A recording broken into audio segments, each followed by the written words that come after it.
করে ফোন দেয় কি করবেন আপনি? দেয় না, অলরেডি দিছে। আমি স্কয়ারে হাসপাতালে একটা রুগী নামায় দিয়ে আসছিলাম, কিন্তু আমার মালিক কমিটির কর্মসূচির কারণে আমি ওই রুগী আনতে পারি নাই, এখন পর্যন্ত হাসপাতালে আছে। কর্মসূচি থেকে কি রোগীর জীবনটা বড় না?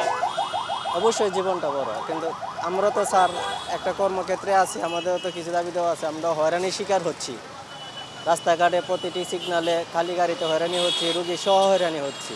কিছুদিন আগেও আমাকে রুগী সহ আমার লাইসেন্স, গাড়ির কাগজপত্র সব কিছু থাকা সত্ত্বেও আমার অনেক সময় হয়রানি করছে, 5-7 মিনিট আটকায় রাখানো হয়েছিল।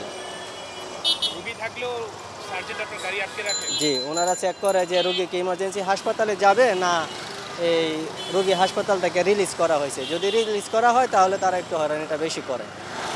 আপনার এখন দাবি দাবাটা কি?